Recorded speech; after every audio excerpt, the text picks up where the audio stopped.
네, 안녕하세요. 새해 복 많이 받으십시오. 예, 새해 건강하시고 아프지 마시고 모든 일에 형통하시기를 바랍니다. 네, 우리 이 시간 다 함께 주기도문 하심으로 1월 8일 주일 예배 함께 시작하겠습니다. 하늘에 계신 우리 아버지여, 이름이 거룩히 여김을 받으시오며 나라가 임하시오며 뜻이 하늘에서 이루어진 것 같이 땅에서도 이루어지이다.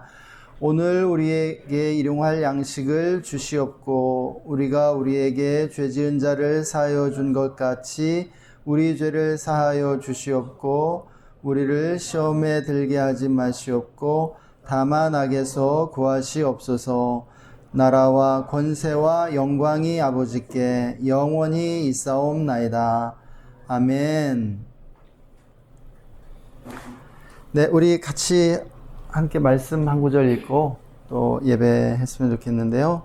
고린도후서 4장 16절 18절의 말씀입니다. 우리 함께 읽어보겠습니다. 그러므로 우리가 낙심하지 아니하노니 우리의 겉사람은 낡아지나 우리의 속사람은 날로 새로워지도다. 우리가 주목하는 것은 보이는 것이 아니요 보이지 않는 것이니 보이는 것은 잠깐이요 보이지 않는 것은 영원함이라. 아멘. 새해를 시작하고 또 한 주간이 지났는데 우리가 한 해를 또 새롭게 맞이하면서 또 우리의 마음을 새롭게 했으면 좋겠다는 그런 마음이 있습니다. 우리의 겉사람은 낡아지나 우리가 해가 지날수록 우리의 나이가 한 살 더 많아지고요. 조금씩 늙게 되지만 우리의 속사람은 날로 새로워진다고 말씀하고 있습니다. 우리의 속사람, 우리의 영혼, 우리의 정신, 우리의 마음은 계속해서 이렇게 성숙해 가는 것이라고 우리에게 말씀해 주고 있습니다. 그리고 그렇게 성숙해지고 또 날마다 새롭게 되는 그 비결이 있다면 우리가 보이는 것이 아니라 보이지 않는 것을 주목함으로 보이지 않는 그 영원한 것을 바라봄으로 우리의 속사람이 새롭게 되는 것이라고 말하고 있습니다. 우리가 새해를 또 맞이하면서 하나님을 예배하고 또 하나님께 더 가까이 나아가고자 하는 그러한 마음으로 또 한 해를 맞이하고 또 새롭게 시작했으면 좋겠다는 마음이 듭니다. 이 시간 우리 같이 이 말씀대로 우리의 겉사람은 낡아지지만 우리의 속사람은 날로 새로워질 수 있도록 함께 기도하면서 이 시간 올해를 주님께 올려드리고 또 함께 예배했으면 좋겠습니다. 우리 다 함께 기도하시겠습니다.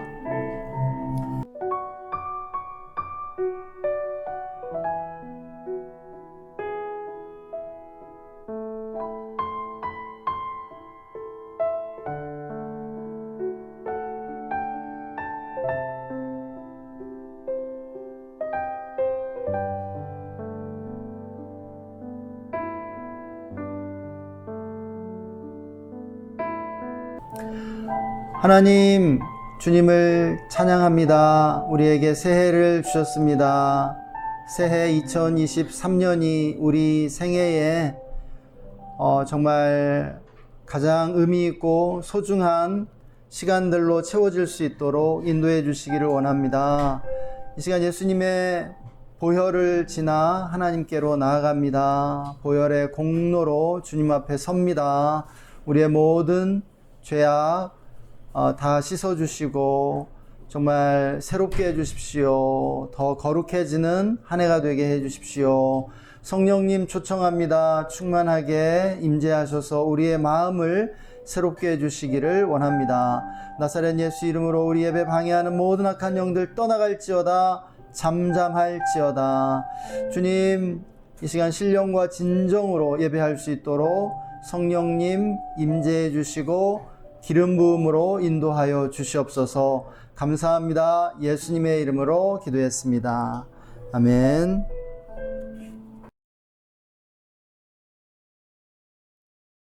주님께 나왔으면 좋겠습니다. 고개 들어.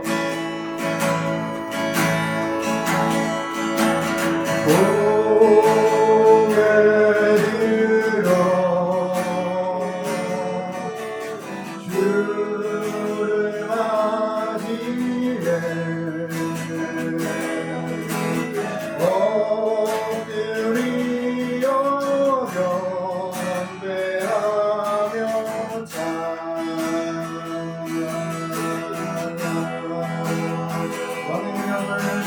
왕의 위엄을 신령과 진정한 찬양으로 영광 돌려 만왕의 왕께 다시 한번 우리 주님께 고개 들어 고개 들어 주를 맞이해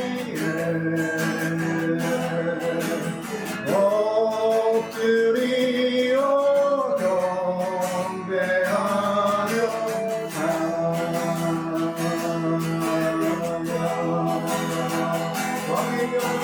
왕의 위엄을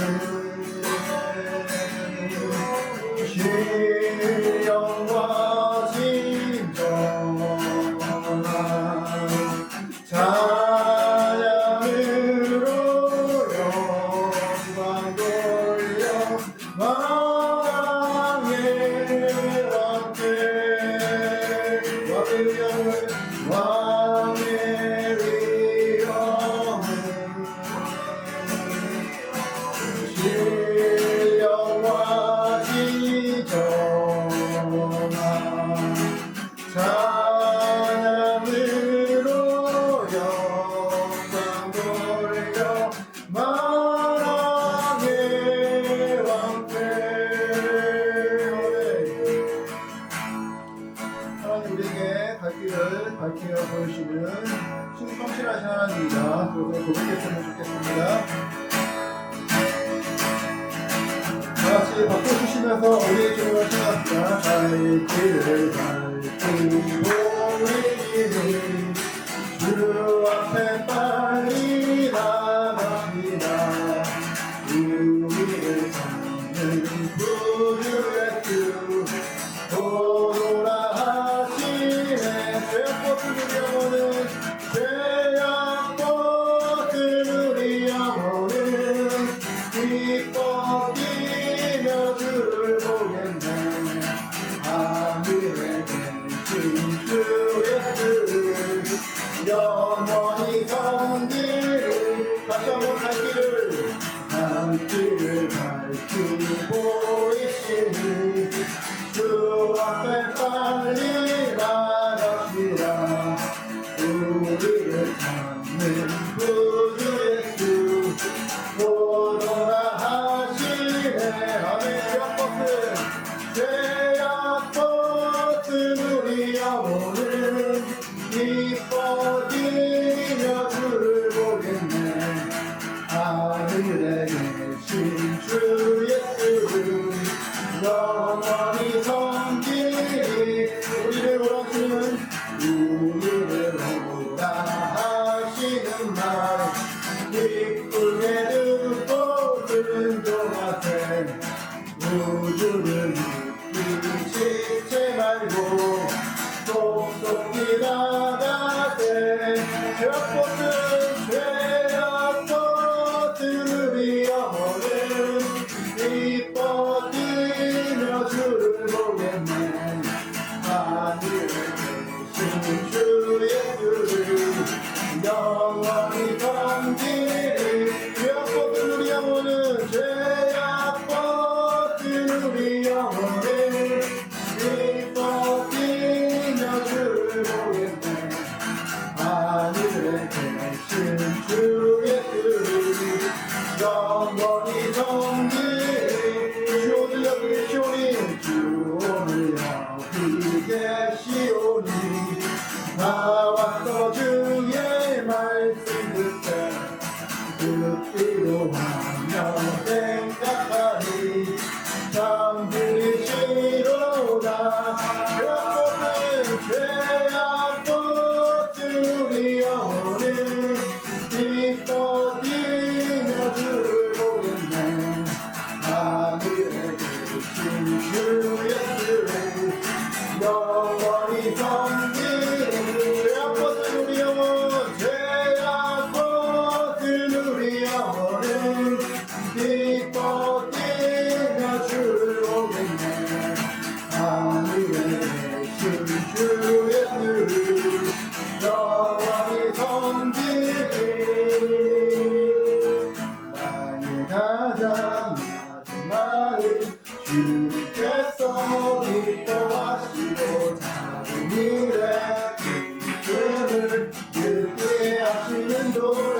때 주님 내게 힘이 되시고 아름다운 하늘나라 내 맘에 주시는도다 우리에게 축복하신 하나님 사랑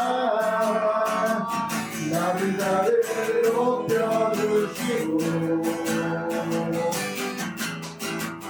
아름다운 하늘 바라 허락하시고 내 모든 것 예비하시네 사랑함의 기쁨을 찬양함의 기쁨을 감사함의 평안을 간구함의 하나님 아유 하셨네 나의 가장 마지막을 주님께서 기뻐하시고 작은 일에 큰 기쁨을 느끼게 하시는도다 그래서 내가 무력할 때 주님 내게 힘이 되시고 아름다운 하늘나라 내 맘에 주시는도다 우리에게 축복하신 하나님 사랑 낮은 자를 높여주시고 아름다운 하늘나라 허락하시고 내 모든 것 예비하시네 사랑하는 기쁨을 감사의 평안을 간구함의 하나님 아도록 하셨네 사랑하는 기쁨을 감사의 평안을 간구함의 하나님 아도록 주님 같은 약속은 없도다 주님 같은 약속은 없도다 사랑 받기 합당하신 일을 정치하는 구원에 가서 진실하시고 진실하신 주님 같은 약속은 없도다 약속은 같은 주님 같은 약속은 없도다 아멘 그렇습니다 사랑받기 합당하신 일을 변치 않으신 구원에 가서 진실하시고 진실하신 주님 같은 반석은 없도다 만세반석 예수 내 반석 만세반석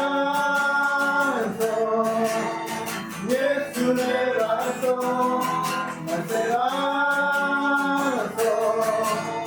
예수 내 반석 주님 같은 반석은 없도다 다시 한번 주님 같은 반석은 없도다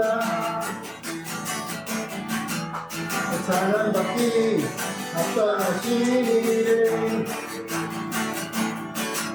변치 않으신 구원의 반석 진실하시고 진실하신 주님 같은 반석은 없도다 만세반석 만세반석 예수 내 반석 만세반석 예수 내 반석 만세반석 예수 내 반석 주님 같은 반석은 없도다 다시 한번 만세반석 만세반석 예수 내 반석 만세반석 예수 내 반석 아멘 만세반석 예수 내 반석 반석은 없도다. 주님 같은 반석은 없도다. 주님 같은 반석은 없도다. 그렇습니다. 올 한 해 가운데 주님께서 우리에게 온전한 반석이 되심을 믿음으로 선포하며 기도합니다. 감사합니다. 주님, 우리에게 반석이 되시옵소서. 다시 한번 우리가 기도할 때 하나님 주님만이 우리에게 반석 되시옵소서. 올 한 해 가운데 무관한 우리 가운데 반석이 되셨더라고 믿음으로 선포하시면서 기도합시다. 기도합시다. 아멘. 주님, 우리에게 반석이 되시옵소서. 주님, 아멘. 우리에게 반석이 되시옵소서. 우리에게 온전한 반석이 되시옵소서. 올 한 해 우리에게 흔들리지 않는 주님만이 우리에게 반석이 되시옵소서. 주님 감사합니다. 주님 감사합니다. 주님, 우리에게 온전한 반석이 되시옵소서. 주님, 주님이라니 흔들리지 않는 반석이 되시옵소서. 주님 감사합니다. 주님, 우리에게 반석이 주님한테 내가 오늘 부르시옵기를 너희에게 이길 수 있는 힘을 부으셨소서. 주님 감사합니다. 주님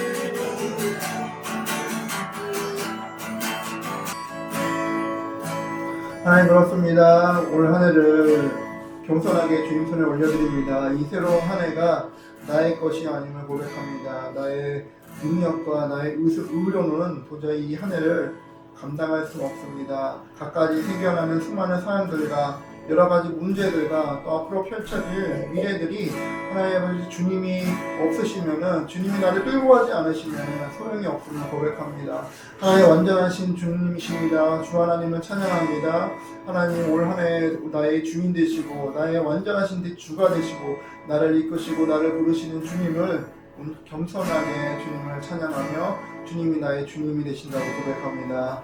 우리가 주의 교회 모든 성도님들 가운데 하나님을 밝히 보는 놀라운 일들을 올 한 해에게 보여주셔서 우리가 말씀 가운데 하나님을 바라보기 원합니다. 하나님 만날 수 있게 도와주시고 말씀 가운데 기름 부어 주셔서 예수님 이름으로 기도드립니다. 아멘. 말씀 보겠습니다. 말씀은 고린도전서 15장 57절에서 58절까지의 말씀입니다. 우리 고린도전서 15장 57절에서 58절의 말씀 함께 읽겠습니다. 우리 주 예수 그리스도로 말미암아 우리에게 승리를 주시는 하나님께 감사하노니, 그러므로 내 사랑하는 형제들아, 견실하며 흔들리지 말고 항상 주의 일에 더욱 힘쓰는 자들이 되라. 이는 너희 수고가 주 안에서 헛되지 않은 줄 알미라. 아멘. 예, 할렐루야. 예, 날마다 우리를 새롭게 하시는 하나님을 찬양합니다. 네, 우리 2023년 또 새해를 시작하고 한 주가 지났는데요. 새해를 시작하면서 우리 모두에게 정말 희망이 넘치기를 축복합니다.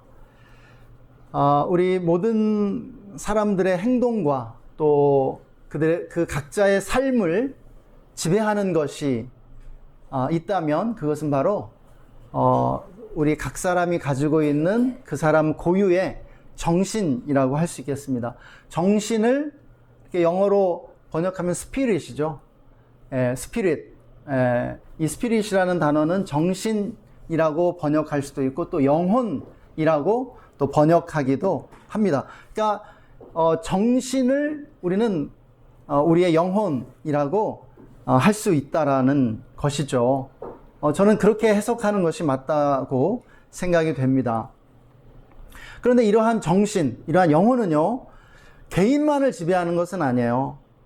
우리의 그 정신은요, 우리의 주변 세계를 또한 이렇게 지배하게 됩니다. 우리 주변 세계와 또 우리 주변에 있는 사람들에게 영향을 끼치게 되어 있다는 것이죠. 그래서 정신이 단지 우리의 육체를 지배하는 것을 넘어서서 이렇게 사람들의 집합체인 조직을 지배하는 것을 보게 돼요. 그러니까 우리가 인간의 집합체인 모든 인간의 그 조직들을 이렇게 보게 되면은 그 조직을 지배하고 조직을 이끌어가는 하나의 정신이 담겨 있다는 사실을 우리는 알게 됩니다. 우리 직장인들은 다 이해하실 거예요. 예, 각 회사마다 그 회사 고유의 어떤 정신이 있습니다. 그것을 뭐 조직 문화라고도 하고요. 그런데 각각 달라요. 우리가 직장을 옮겨보면 이해하게 되죠. 똑같은 일을 하는 그러한 직장인데도 그 직장의 분위기가 다르고요. 그 직장의 문화가 다르고 관습이 다릅니다. 그 직장의 어떤 그 정신이 다른 것이에요. 그래서 가정으로부터 국가에 이르기까지 그 인간의 조직을 살아있는 유기체처럼 만드는 그러한 정신이 인간의 그 모든 조직에 담겨져 있음을 보게 됩니다. 그래서 인간의 그 조직은 유기체와 같아요. 그러니까 살아있는 어떤 하나의 어떤 단일한 인격과 같다는 것이죠. 그래서 이 법에서도 이렇게 그 모든 조직체에다가 인격을 부여합니다. 그러니까 법인이라고 하죠. 재단 법인, 사단 법인, 사람 인자가 붙습니다. 그 조직에 하나의 인격을 부여하는 것이죠. 어떤 조직마다 그 조직 안에 있는 정신이 다르고 그 정신에 의해서 그 조직이 운영이 됩니다. 유지가 되고요. 인간의 삶을 지배하고 우리의 행동을 이렇게 관장하는 이러한 영혼, 정신을 가지고 있는 인간을 통해서 이 조직체 안에 이런 정신이 불어넣어지게 된다라고 하는 것입니다. 그런데 이 조직의 정신을 결정하는 특권을 가진 사람이 있어요. 그 사람이 누구냐면 CEO라는 사람입니다. 그러니까 리더인 거죠. 탑 리더인 거예요. 그래서 탑 리더가 누구냐에 의해서 이 조직체의 성격과 그러한 정신이 굉장히 많이 좌우되고 달라진다는 것을 우리는 이렇게 관찰할 수가 있습니다. 그러나 이 조직의 CEO만이 조직의 정신을 결정하는 것은 아니라는 사실을 또한 우리는 알아야 돼요. 사실상 우리 모두가 나의 정신, 나의 영혼을 나의 그 바운더리 안에 내가 속한 조직에 불어넣는 그러한 역할을 하고 있다라고 하는 것이에요. 그래서 나 한 사람이 있고 없고에 의해서 조직에 사실 굉장히 큰 영향을 받습니다. 인간의 그러한 조직이요. 뭐 교회도 마찬가지입니다. 그러니까 담임 목사님이 누구냐에 의해서 교회의 성격이 많이 달라지기도 하지만은 사실은 교회를 이루고 있는 모든 사람이 그 교회의 어떤 정신을 결정하고 그 정신을 불어넣고 있는 것이에요. 그러니까 내가 어떤 사람이냐, 이것이 참으로 중요하다라고 하는 것이죠.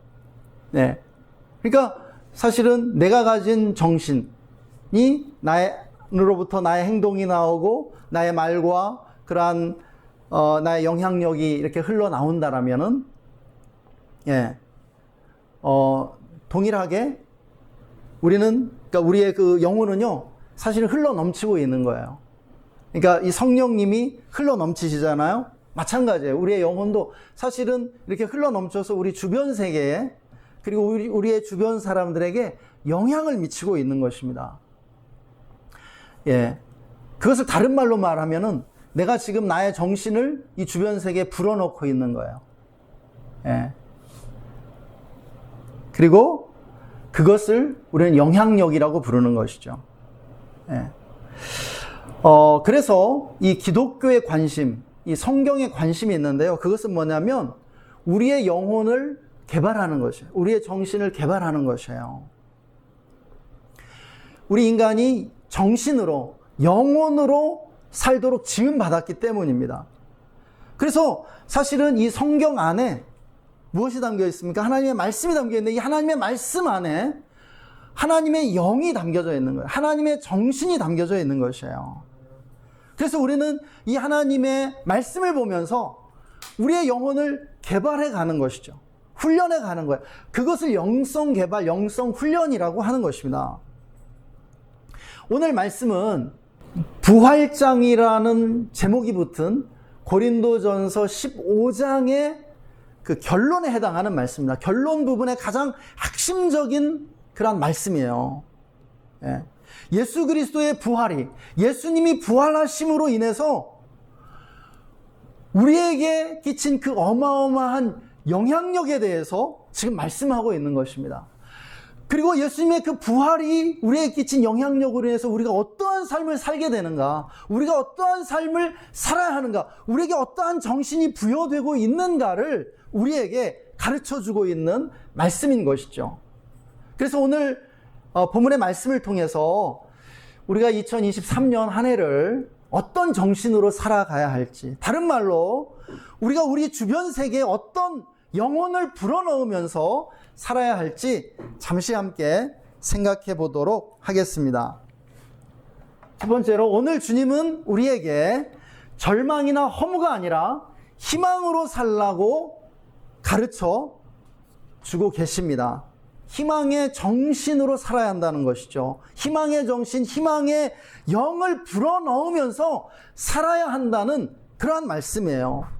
오늘 본문에 그런 핵심적인 그런 구절이 있죠. 예, 그 말씀 바로 너희 수고가 주 안에서 헛되지 않다고 하는 말씀입니다. 예, 저는 오늘 이 구절의 말씀을 오늘 말씀의 제목으로 이렇게 했는데요. 왜냐하면 이 말씀이 대단히 중요하다고 생각하기 때문입니다. 저는 얼마 전에 인간의 원수는 허무주의라고 말씀드린 적이 있습니다. 예, 허무주의는 뭡니까? 모든 것이 허무해. 예, 인생이 공허하다는 생각 또는 정신입니다. 예, 이 허무의 정신인 것이에요. 이런 허무주의의 정신은요, 인간을 쾌락주의에 빠지게 만듭니다. 그냥 모든 게 허무하니까 결국은 찰나적인 그 쾌락을 최고로 여기게 되는 것이죠. 그래서 미래를 생각하지 않고 현재만을 생각하면서 될 대로 되라는 식의 그러한 태도를 갖게 만드는 것이에요. 이런 허무주의가 들어가면 사람들의 인생이 망가집니다. 이 허무주의가 사람들의 인생을 망가뜨리고 조직을 파괴하는 원수라는 사실입니다. 그런데 주님이 말씀하세요. 아니다. 너희의 수고는 주 안에서 결코 헛되지 않다. 주님 안에서 믿음의 눈으로 볼 때 여러분, 그 모든 것들이, 우리가 하는 그 모든 말과 행동에 아주 굉장히 중요한 의미가 담겨 있다라고 말씀하시는 것이죠. 여러분, 이런 허무주의의 정신을 가진 사람들 만나보셨어요? 그런 사람들 만나보면 그런 사람들에게서 흘러나오는 게 있습니다. 굉장히 그런 부정적인 에너지가 흘러나와요. 여러분, 부정적인 에너지를 가진 사람을 만나면 아주 건강한 사람도 침체되고 무기력해지게 됩니다. 굉장히 막 힘을 이렇게 빼앗기는 그런 느낌을 갖게 돼요. 왜냐하면 그 사람이 이 허무의 정신을 지금 이렇게 주변 세계에 불어넣으면서 지금 존재하고 있거든요.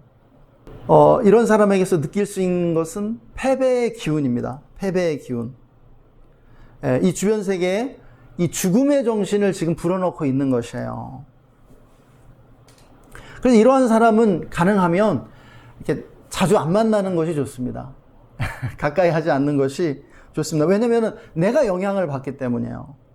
그런 반면에 이 긍정적인 에너지를 가진 사람들이 있어요. 이러한 사람들은요, 이 사람이 가진 게 아무것도 없는데 굉장히 이 사람의 앞날이 막 희망이 느껴져요. 왜냐하면 이 사람은 희망의 정신을 가지고 있거든요. 희망의 정신을 소유하고 희망의 정신, 희망의 영을 주변 세계에 불어넣으면서 사는 사람이기 때문에 이 사람을 만나는 사람들은요, 따뜻함을 느끼게 됩니다. 격려와 위로를 받게 되고요, 희망을 보게 돼요. 유머와 기쁨을 느끼게 되는 것을 보게 됩니다. 희망과 승리의 그러한 기운을 느끼게 해주는 것이에요. 그래서 이런 사람은 그냥 왠지 잘 될 것 같아요. 이런 사람이 주변 세계와 자기가 속한 조직에 그리고 주변 사람들에게 불어넣는 것은 희망의 정신이고 생동감 넘치는 영혼입니다. 생동감 넘치는 그러한 영혼을 이렇게 불어넣는 거예요. 그래서 이러한 사람과 함께 있을 때 힘이 나요. 그리고 뭔가 더 잘하고 싶은 그러한 마음이 생기게 된다라는 것입니다. 그래서 우리는 언제 어디서나 우리의 수고가 헛되지 않다는 이 주님의 말씀의 진리를 붙들고 살아야 할 줄 믿습니다. 우리가 이 말씀으로부터 우리가 하는 말과 행동의 의미를 찾아야 한다라는 거예요. 빅터 프랭클 죽음의 수용소에서 그 책을 통해서 로고테라피, 의미 치유, 그것을 통해서 말하는 것은 무엇이냐면은 인간은 의미를 추구하는 존재라는 것입니다. 의미를 찾는 존재라는 거예요. 의미가 있어야만 살 수 있는 존재라는 것입니다. 아우슈비츠 죽음의 수용소와 같은 그러한 인간 가장 최악의 상황 속에서도 인간은 의미만 있다면은, 의미를 찾을 수만 있다면 살아날 수 있는, 살 수 있는 그러한 강인한 존재라고 말하고 있는 것이죠. 그래서 우리는 우리의 삶의 의미를 찾아야 돼요. 그런데 그 의미를 주는 것이 무엇입니까? 너희 수고는 헛되지 않다는 바로 이 주님이 주시는 이 희망의 말씀 속에서 우리는 참된 의미를 찾을 수 있는 것이죠.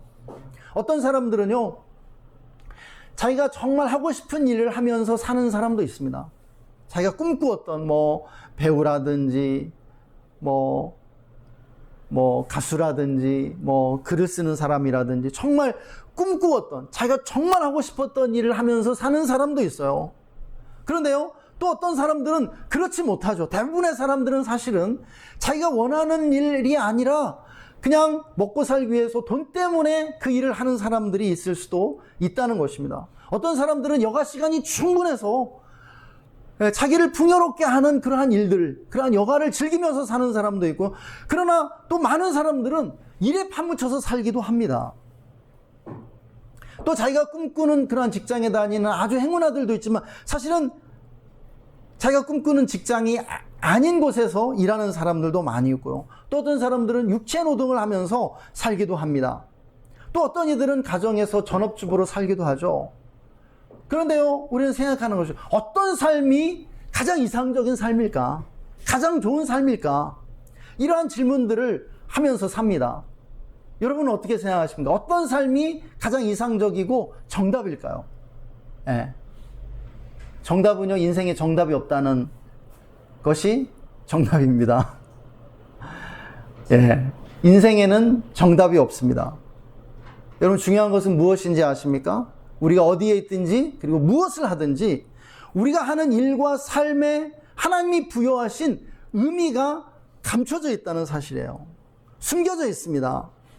어떤 일은 여가에서, 어떤 일은 일에서, 어떤 일은 가정에서 하나님이 주시는 나름의 의미를 발견하며 살아야 하는 줄 믿습니다. 너희의 수고가 헛되지 않다는 이 희망으로부터, 인생은 무의미한 것이 아니라는 이 말씀으로부터 우리는 우리 인생에 각자에게 주어진 그 삶의 의미들을 발견해야 할 줄 믿습니다. 둘째로 주님은 오늘 우리에게 소명의식 또는 성직의식으로 살라고 가르쳐 주고 있습니다. 여러분이 있는 모든 곳에서 하나님이 나를 여기에 부르셨다는 소명의식을 가지고 사시기를 축복합니다.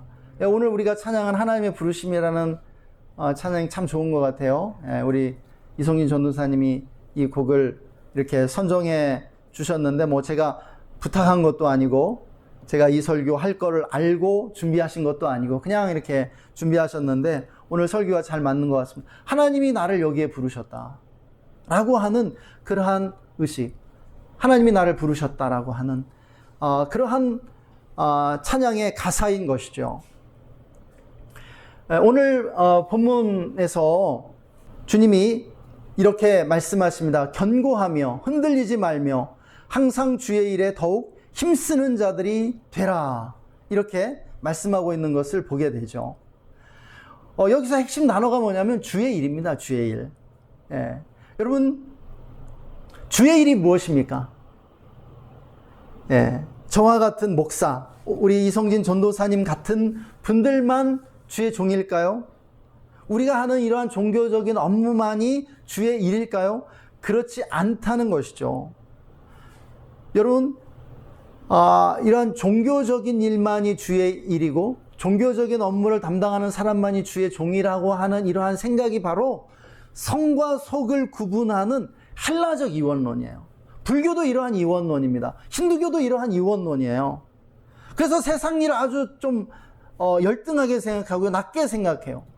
그래서 막 종교적인 일, 이런 순례, 뭐 성지순례, 막 돌을 닦는 거, 이런 것만은 아주 숭고하게 생각하고 고상하게 생각하는 것이죠. 예, 그래서 이 속세를 이렇게 떠나려고 하는 그러한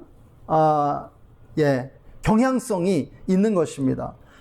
이것은 성경적인 사고방식이 아니죠. 주의 일이란 무엇입니까? 주님이 우리를 부르신 자리에서 우리가 하는 모든 일이 주의 일이에요. 학생은 공부 열심히 하는 것이 주의 일이고요. 직장인은 직장에서 일 열심히 하는 것이 주의 일이죠. 주부는 가정에서 아이들 돌보고 가사일 하는 것이 주의 일이고요. 여러분 믿으십니까? 우리 모두가 주님의 종이라고 성경은 우리에게 가르쳐 줍니다.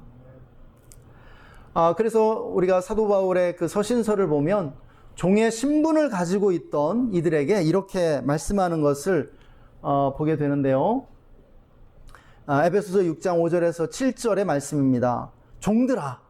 예, 이걸 뭐 다른 말로 직장인들아 뭐 이렇게 바꿀 수도 있어요.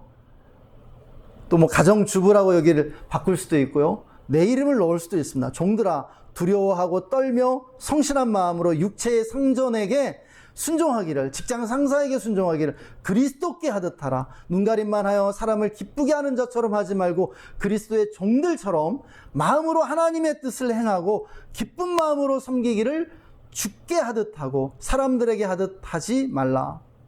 기쁜 마음으로 섬기기를 주께 하듯 하고 사람들에게 하듯 하지 말라. 직장 생활을 이렇게 해라. 가정주부로서 이렇게 해라.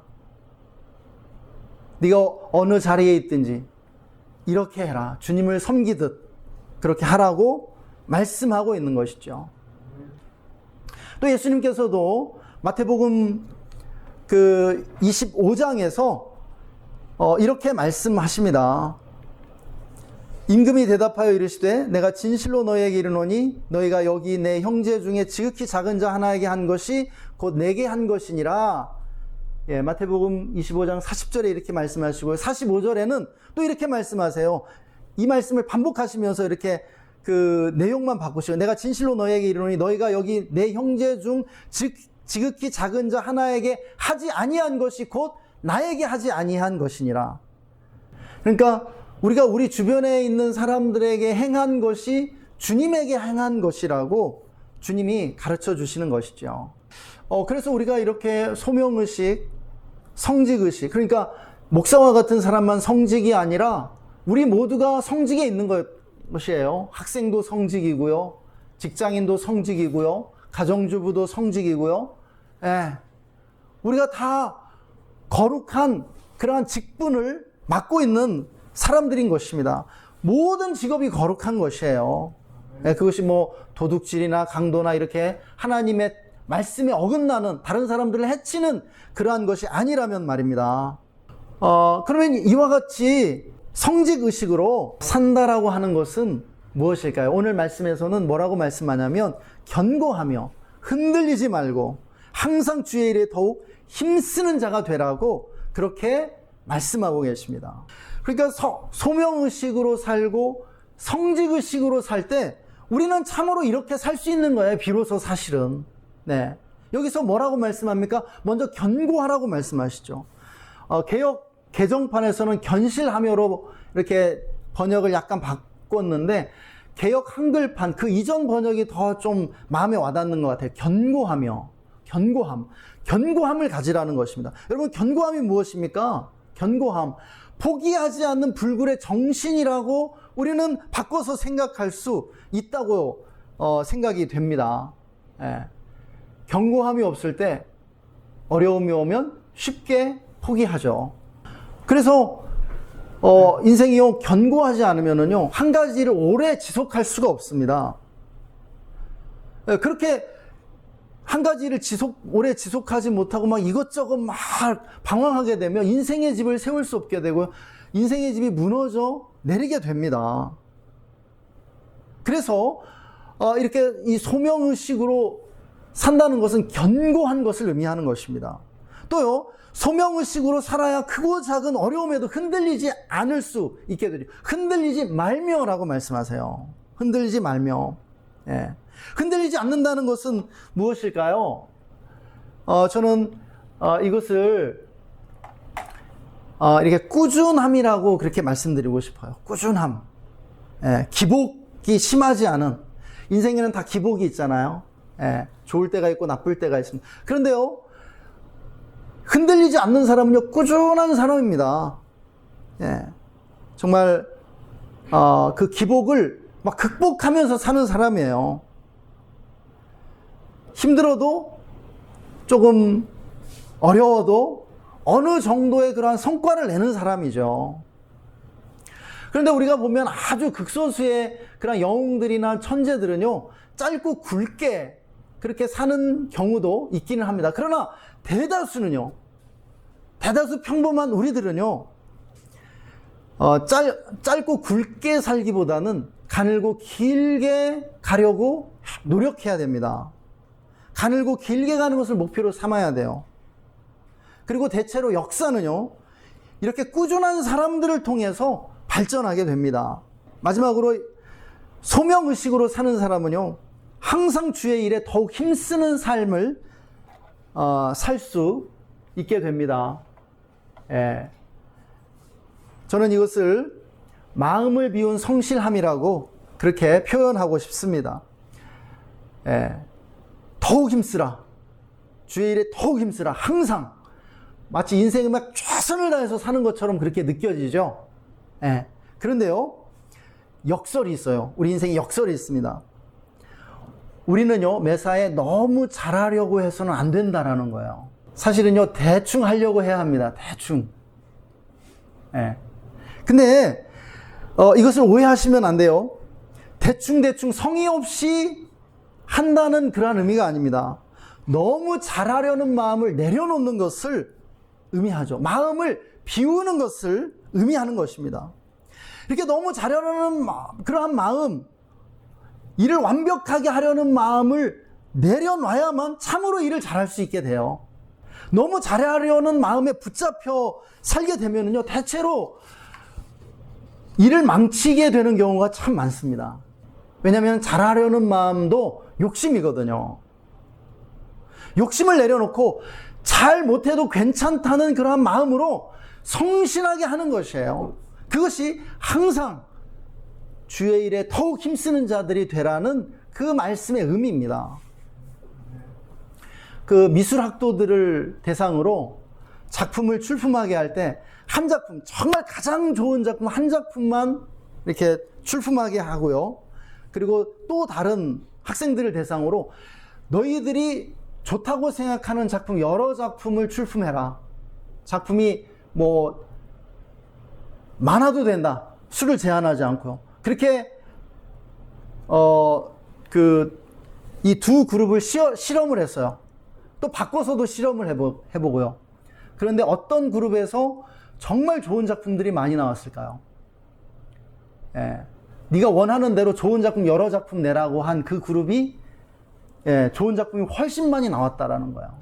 여러분, 피카소가 대표적인 사람입니다. 피카소는요, 거의 1만 점에 가까운 그러한 작품을 남겼어요. 평생. 일주일에 막 5-6개씩 그렸습니다. 그러니까는 그냥 아주 수준 미달의 작품도 많아요. 그런데요, 그 작품들 중에 명작이 있다라는 거예요. 명작이. 예. 그래서 피카소가 위대한 작가가 됐다라는 것이죠. 그의 다작이 그가 위대한 작가가 되는 비결이었다라는 거예요. 너무 잘하려고 하죠. 완벽을 기하려고 하죠. 그러면 일을 망하게 되는 경우가 굉장히 많습니다. 이건 뭐 설교도 마찬가지고요. 다른 모든 게 마찬가지입니다. 예. 너무 잘하려는 마음을 내려놓을 때만 참으로 잘하게 되더라는 거예요. 인간은요. 예, 이렇게 포기하지 않는 불굴의 정신, 가늘고 길게 가는 꾸준함, 그리고 잘 못하더라도 성실한 태도로 임하는 것, 이것이 바로 소명의식, 성직의식으로 사는 것이라 믿습니다. 셋째로 주님은 오늘 우리에게 사랑의 정신으로 사랑하며 살라고 말씀하신다고 믿습니다. 본문에서 항상 더욱 힘쓰라고 말씀하는 이 주의 일, 이 주의 일이 무엇이겠습니까? 주의 일이 가르치는 것이 무엇이겠어요? 우리가 하는 모든 일인데요, 특별히 주님의 일, 주님으로부터 비롯된 일이라면 그것은 사랑이라고 믿습니다. 또 헛되지 않다는 이 수고, 이 헛되지 않다는 수고가 어떤 수고겠어요? 사랑의 수고인 줄 믿으시기를 바랍니다. 여러분, 사랑하며 사는 삶이 참으로 복되고 충만한 삶인 줄 믿습니다. 의학계에는요, 전 세계적으로 죽었다가 사후세계를 체험하고 다시 살아난 그러한 사람들이 전 세계적으로 많이 있는 것으로 이렇게 보고가 되고 있습니다. 이것을 임사체험이라고 하는데요. 이에 대한 임사체험을 연구한 아주 유명한 책들도 이미 70년대부터 나와 있어요. 특별히 최근래 나와서 전 세계적으로 센세이션을 일으킨 책이 있는데, 어떤 책이냐면 나는 천국을 보았다라고 하는 이 책인데요. 이 책의 저자인 이븐 알렉산더라고 하는 분은 하버드대 의과대에서 뇌의학 전문의로 15년 동안 근무했던 세계적인 뇌의학자입니다. 이 사람 아주 세계적인 그러한 뇌의학 전문의예요. 그런데 이 사람은 어떤 사람이냐면 평생 과학도로서 과학에 충실했던 사람입니다. 그래서 하나님이 있는지 없는지 잘 모르겠다, 이런 불가지론자였어요. 교회를 이렇게 형식적으로 다니긴 했지만 참된 믿음을 소유한 사람은 아니었으면 그냥 습관대로 그렇게 다닌 것이지 뭐 믿음이 있는 그런 사람이 아니었습니다. 근데 이 사람이요, 이 뇌가 어느 날 이 사고로 인해서 뇌가 완전히 죽어버리는 그런 뇌사 상태가 되고요, 의사는 죽었다라고 그렇게 판정을 했습니다. 근데 이 뇌사 상태에서 기적적으로 7일 만에 깨어나요. 근데 그가 뇌사 상태에 빠졌을 때에 그러한 CT와 MRI 그 사진을 보여주는데요, 뇌가 시커멓게 죽어 있습니다. 그 뇌로는 어떠한 생각도 할 수가 없어요. 그런데요, 그 뇌사 상태에서 깨어나면 아주 충격적인 그러한 이야기를 하는 거예요. 자기가 죽어 있는 그 7일 동안 자기가 천국에 갔었다라는 거예요. 책을 써냈어요. 나는 천국을 보았다. 이렇게 몇 편 이후에도 계속 후속편을 쓴 것 같더라고요. 저는 아직 안 읽어봤는데 그냥 KBS 그 다큐멘터리 통해서 한번 봤을 뿐입니다. 네. 그리고 나서 이 사람이 정말 거듭난 크리스찬이 돼요. 네. 그리고 막 간증하면서 다닙니다. 네. 너무 사람들에게 당황스럽잖아요. 세계적인 과학자가 오늘 갑자기 죽었다가 깨어나서 나 천국에 갔다 왔다고 이렇게 말하고 다니니까 얼마나 당황스럽습니까? 그런데요, 이렇게 임사체험을 한 사람들이 공통적으로 경험하는 게 있대요. 그건 뭐냐면 이 사람들이 자기 영혼이 육체를 빠져나와서 죽은 자기 육체를 보는 이러한 뭐라고 그러죠? 유체 이탈 현상을 경험한다라는 거예요. 그리고요, 그 직후에 아주 그 어두운 터널을 빛의 속도로 빠르게 통과한다고 합니다. 그리고 나서 빛으로 충만한 세계로 들어간다는 거예요. 그리고요, 아주 햇빛보다도 더 강한 그 빛이 그를 둘러싼다라고 그래요. 이렇게 감싸주면서 이렇게 그를 안아준대요. 예. 그러면서 그가 깨닫는다고 하죠. 아, 이분이 하나님이구나라고 하는 그냥 그렇게 깨닫는데요. 그리고 그를 감싼 그 빛이 아주 굉장히 따뜻하게 사랑으로 충만해서 그에게 이렇게 속삭인다고 하죠. 사랑하는 아들아, 사랑하는 딸아, 너 이 세상에 있는 동안에 사랑 많이 하고 왔느냐? 라고 묻는다라는 거예요. 그러니까 하나님이 마지막 날에 우리에게 최후의 그 질문, 그리고 궁금해 하시는 것은 바로 우리가 정말 사랑하면서 살다 왔는지, 라는 것이죠. 스카펙이 그의 책에서 이런 말 해요. 그 천식 환자에 대해서 이야기하면서 하나님께서 사실 그 천식을 통해서, 그 기침을 통해서 천식 환자에게 말씀하는 게 있다라고 합니다. 그러니까 천식 환자들이 아마, 저는 천식을 경험해 보지 못해서 그런데 숨을 들이마시는 걸 되게 힘들어 하나 봐요. 근데요, 우리가 숨을 들이마시고 숨을 내뱉잖아요. 그런데 우리가 숨을 들이마시는 것은 하나님이 우리에게 이렇게 명령하시는 거래요.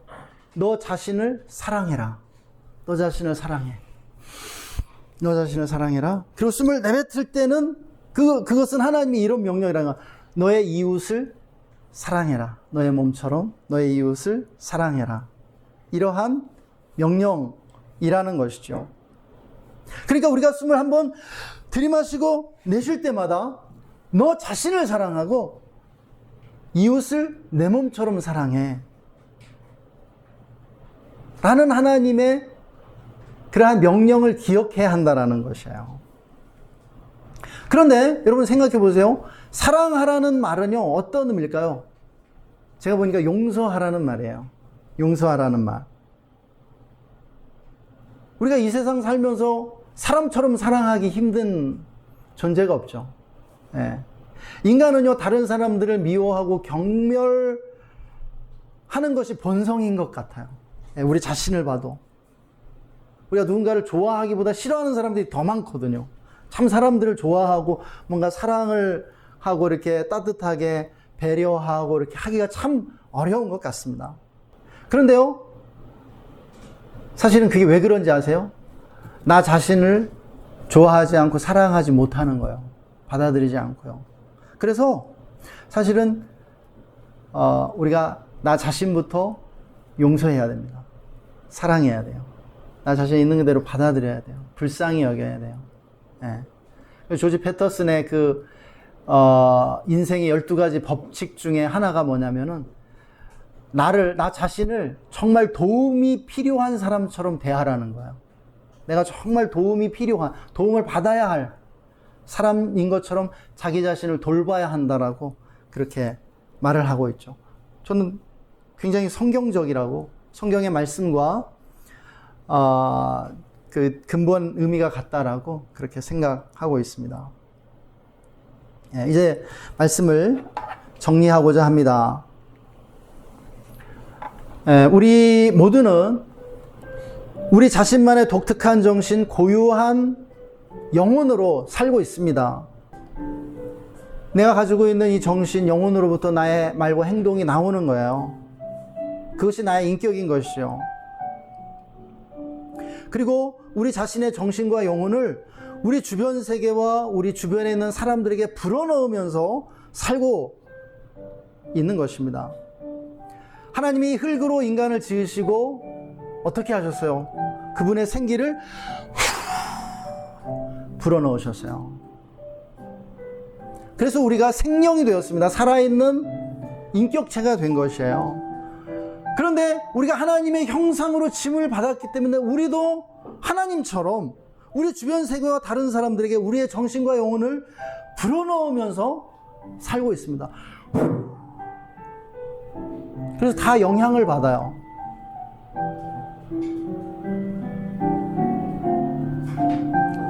그런데 여기서 중요한 점이 있습니다. 우리가 잊지 말아야 할 사실이 있어요.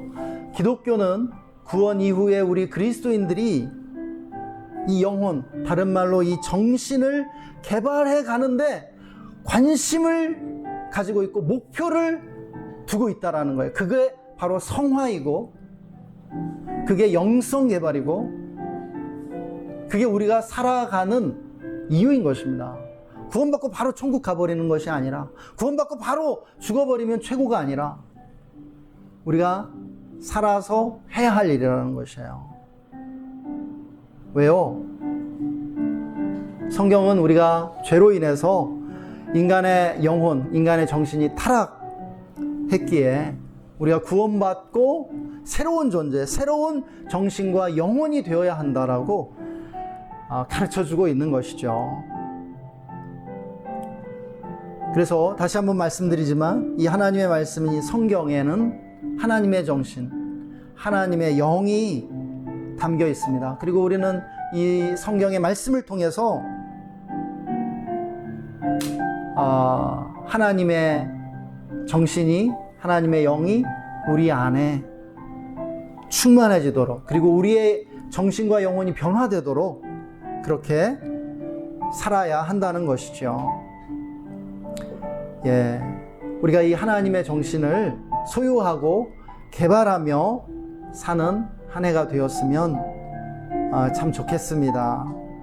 그리고 이 하나님의 정신, 하나님의 영을 이 세상 속에 나만의 고유한 방식과 나만의 고유한 정신으로 이 세상에 불어넣으면서 살아야 할 줄 믿습니다. 우리 시간 좀 다 함께 기도합시다.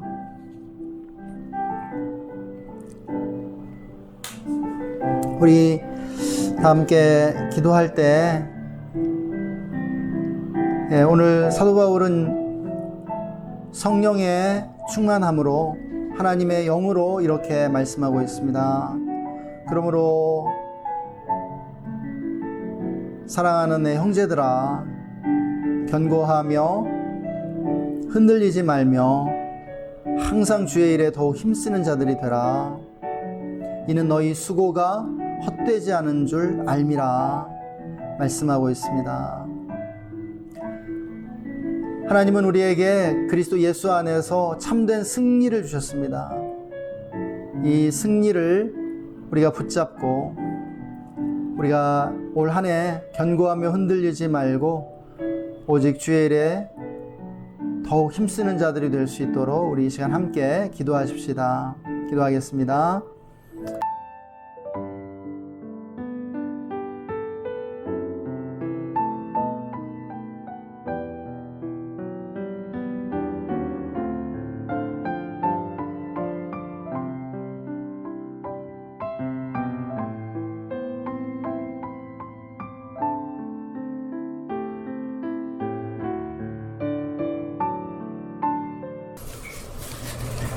하나님 감사합니다.